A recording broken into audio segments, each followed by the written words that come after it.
আমার নাম অনুশ্রী রায়। আমি রংপুর বিভাগ থেকে এসেছি। এখানে আসার কারণ হলো আমি যেবার আমাদেরকে চিমুচি সম্মেলনে মাননীয় প্রধানমন্ত্রী তারেক রহমান স্যার আমাদেরকে পুরস্কার দিয়েছিল, সেই সময় আমি তাকে একটি চিঠি দিয়েছিলাম। তার হাতে দিতে পারিনি, তবে তার সচিবকে দিয়েছিলাম, পার্সোনাল সচিবকে দিয়েছিলাম। তারপর আমি অতটাও ক্লিয়ার ছিলাম না যে আমি ওইটা স্যারের কাছে যাবে। ভেবেছিলাম দিয়েছি, যেতেও পারে নাও যেতে পারে, কিন্তু আমার একটা বিশ্বাস ছিল যে যাবেই, হয়তো বা যাবেই। তো যখন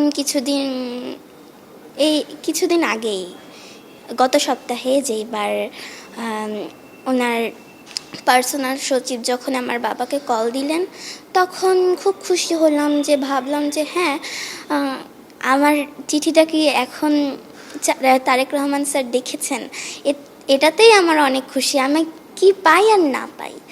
তো তারপর যখন এখানে আসলাম, এখানের অনুভূতিটা তো আরও অনেক বেশি ভালো লেগেছে আজকে এসে।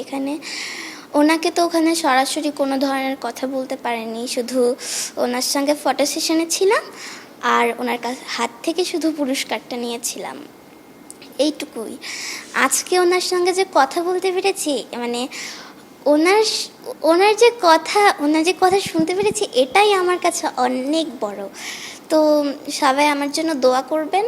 আমার ভবিষ্যৎ প্ল্যান হলো আমি বড় হয়ে সঙ্গীত নিয়ে উচ্চশিক্ষা লাভ করব এবং এই দেশে এবং বিদেশে সব জায়গায় আমি একজন বিখ্যাত শিল্পী হতে চাই।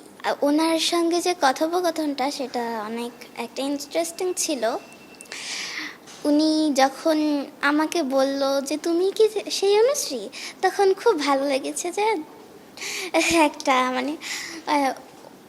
ওনার সামনে যাওয়ার পর আমার মুখ থেকে মনে হয় কথা বেরোচ্ছে না, ওরকম অবস্থা, আর গলা শুধু কেঁপে যাচ্ছিল আমার। তো তাও ওনার কথার অ্যান্সার দেওয়ার চেষ্টা করেছি। আর বড় কথা, উনি যে আমার জন্য দোয়া করেছেন, এটাই অনেক বড়।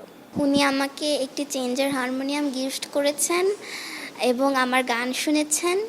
গান শুনিয়েছিলাম একটি দেশাত্মবোধক গান, মাগো ধন্য হলো। আমার বাবা আর মা ওনারা হলেন আমার একদম গান শেখার একদম শিক্ষাগুরু, একদম প্রথম শিক্ষাগুরু। আমার নাম অনুশ্রী রায়। আমি রংপুর বিভাগের গঙ্গাচড়া উপজেলায় একটি স্কুল, পূর্ব নাবনী দাস সরকারি প্রাথমিক বিদ্যালয়, সেখানে ক্লাস 5-এর একটি ছাত্রী। এই বছর প্রাথমিক শিক্ষা পদক 2026-এ আমি সেখানে স্কুল পর্যায়ে, ইউনিয়ন, তারপর উপজেলা, জেলা, বিভাগ এবং জাতীয় পর্যায়ে এসে আমি প্রথম স্থান অধিকার করেছি দেশাত্মবোধক গানে, এবং নজরুল সঙ্গীতের 3য় স্থান অধিকার করেছি। আমি চিমুচি সম্মেলনে গিয়েছিলাম, সেখানে আমাদেরকে আবার আনুষ্ঠানিকভাবে মেডেল এবং পদক দেওয়ার জন্য। সেখানে আমি পিএম স্যারকে আমার হাত থেকে একটি চিঠি দিয়েছিলাম। সেই চিঠির সুবাদে আজকে এখানে আসা। এটা তো সেই সময় কল্পনা করতে পারিনি যে উনি পড়বেন। ভেবেছিলাম হয়তো উনি যেহেতু ওনার পকেটে রেখেছিল, তাই ভেবেছিলাম হয়তো ওনার পকেটেই রয়ে যাবে এই চিঠিটা, আর ওনার কাছে, পিএম স্যারের কাছে অবধি যাবে না, এটা ভেবেছিলাম প্রথমে। কিন্তু যখন উনি নিজেই পড়েছেন, সেটা শুনে বড্ড ভালো লাগছে। তখন তো বলে বোঝাতে পারবো না, অনেক ভালো, অনেক অনেক অনেক। সেই সময় তো একটা আলাদা অনুভূতি কাজ করছিল। বিশেষ করে আমার বাবার কাছে বেশি এক্সাইটেড ছিল আমার বাবা, সবচেয়ে বেশি এক্সাইটেড ছিল আমার বাবা। আর আমি তো ছিলামই অনেক এক্সাইটেড,